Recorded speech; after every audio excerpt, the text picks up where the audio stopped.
ये कर्नल की बीवी वाला वाकया जो आज हुआ है, इस पे दो किस्म के लोग सामने आएंगे।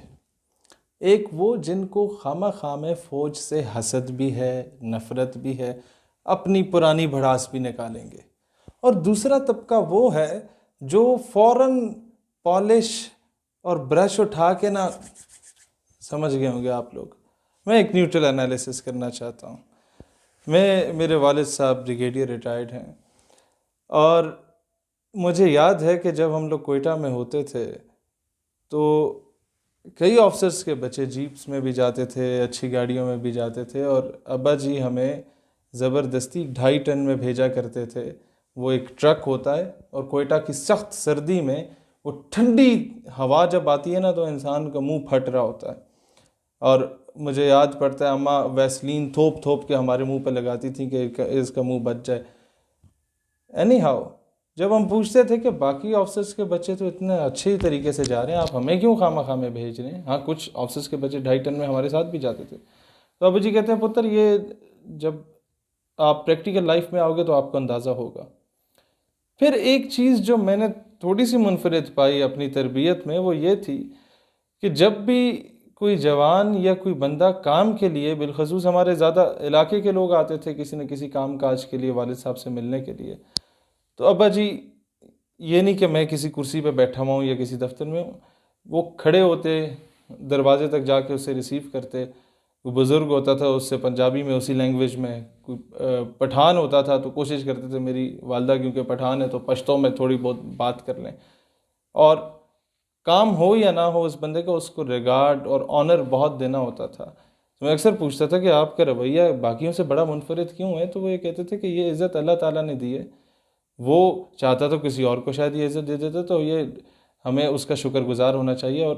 और कुछ इंसान किसी को दे या ना दे, कम से कम एक अच्छा अखलाक और अच्छा किरदार ज़रूर इंसान अपना शो कर सकता है। नंबर 3 जो चीज़ मैंने देखी तमाम ऑफिसर्स के बच्चों में, मेजॉरिटी में 70 to 80% में, चाहे वो किसी भी महकमे के हों, किसी वज़ीर के बेटे हों, बड़े बिजनेसमैन के बच्चे हों, they are mostly found in shisha clubs, या वो किसी गर्ल्स कॉलेज के सामने जाके नंबर बांट रहे होते हैं। और ये एक साइकी है हमारी कौम की कि अगर कोई कर्नल साहब हैं तो उसकी बेगम और बच्चे जनरल बन के फिर रहे होंगे खामखा में। स्कूल में भी तड़ी दिखाएंगे सबको, कॉलेज में भी तड़ी दिखाएंगे सबको, हम जी फलाने के पुत्र हैं। और अगर कोई वज़ीर का बेटा है तो वो ख़ुद को वज़ीर आज़म समझ रहा होगा खुद ही। और ये नौकर चाकर वाला जो इन्हें, क्योंकि 5-6 उंगलियां घी में होती हैं और सर कढ़ाई में होता है, हम लोगों ने सारी चीज़ें देखी। मुझे अब भी याद है कि जब मैं स्टूडेंट पॉलिटिक्स में कारकुन के लेवल से थोड़ा ऊपर गया और लीडरशिप में आया, वफाकी उर्दू यूनिवर्सिटी में मेरा इस्तकबाल हुआ, तो 5 मिनट नारे लगते रहे और बड़ा इस्तकबाल। मैं सबको जनाब बहुत शुक्रिया बहुत शुक्रिया बहुत शुक्रिया करता हुआ जब एंटर हुआ यूनिवर्सिटी में, तो मैं तो अपने अंदर बड़ा लीडर बन चुका था, नया नया दौर था। अगले दिन, उन दिनों इस तरह होता था कि अब्बा जी को ड्राइवर चाचा छोड़ने जाते थे दफ्तर, तो साथ ही उसके बाद हमें अब्बा जी के साथ हम जाते थे और साथ हम यूनिवर्सिटी में ड्रॉप हो जाते थे।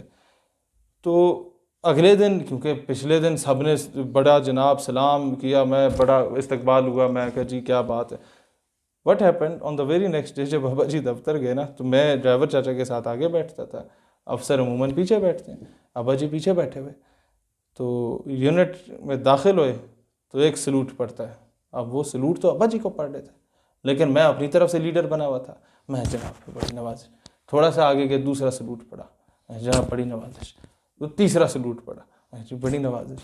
इतने में शीशे में मैंने पीछे देखा तो अब्बा जी घूर के यूं देख रहे हैं, जैसे ही उन्होंने घूरी मारी मैं, और अगर वो लोगों का इतना जमघटा आसपास ना होता जो दफ्तर आ रहे थे, तो शायद अब्बा जी मुझे खींच के लगा भी देते। और वक्त पे मुझे अब भी याद है कि बचपन में अक्सर हम उनके दफ्तर जाते थे तो वो टी ब्रेक बड़े मज़े की होती थी, उस लालच में हम चले जाते थे। तो अब्बा जी अक्सर माइंड करते थे कि पुत्र पहले इस मकाम पे पहुंचो फिर।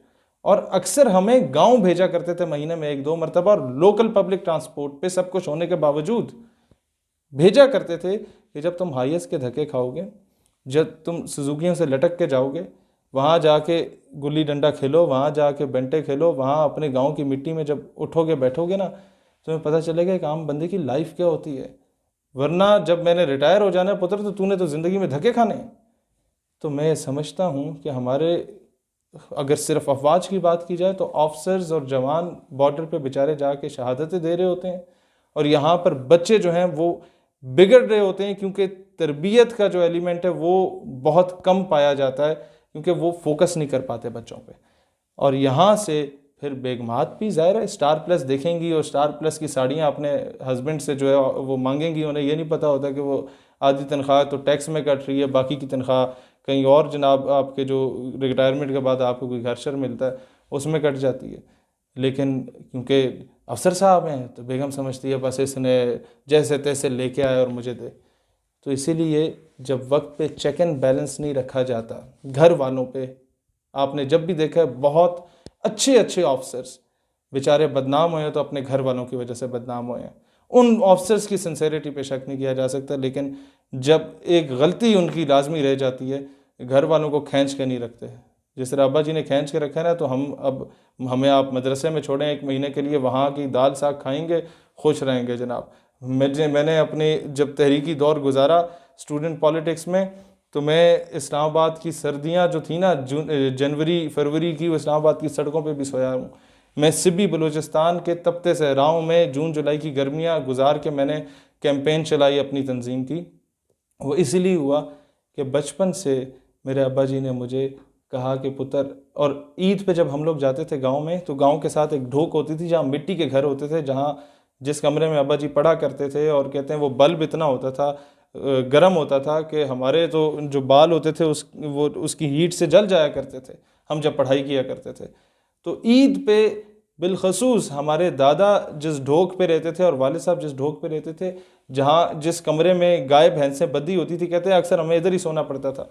उधर हमें लेके जाके सारी फैमिली जितने भी है अब्बा जी और इनके बहन भाई हैं, उनके बच्चों को वहाँ ईदी दी जाती थी। चलो हम ईदी के बहाने ही चले जाएं कि ईदी मिलेगी, लेकिन कम से कम अब्बा जी बताते थे बेटा ये आपकी असल है, हम यहाँ से उठे हैं, लिहाजा दुनिया में किसी भी मकाम पे पहुँचो, गरूर नहीं करना, अपनी औकात में रहना है।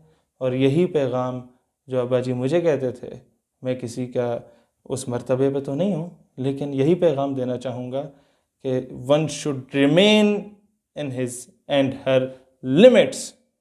जब भी औकात क्रॉस करेंगे तो दुनिया आप पे थूकेगी और लानत भेजेगी, और आपकी वजह से पूरे इदारे का मोराल डाउन होगा। इसीलिए मैं कौम से भी कहता हूँ, रिक्वेस्ट करता हूँ, अफवाज पाकिस्तान का मोराल हाई रखें। और ये भी कहता हूँ कानून नाफिज करने वाले इदारों से कि इस औरत ने जो हरकत की, वो जो बेचारा वहाँ पर पुलिस का बंदा था या कोई सूबेदार साहब थे, उनके साथ जो बदतमीज़ी की, उनको कड़ी से कड़ी सज़ा उस खातून को मिलनी चाहिए। और अगर ये सज़ा नहीं मिलती या माफ़ीनामा FIR के साथ अटैच कर दिया जाता है और प्रेशराइज़ करके वो माफ़ी कबूल कर लेता है, तो फिर ये रवायत बरकरार रहती है। लिहाजा समझदार के लिए इशारा काफ़ी। अल्लाह इस्लाम और पाकिस्तान का हामी नासिर, और पाकिस्तान हमेशा जिंदाबाद।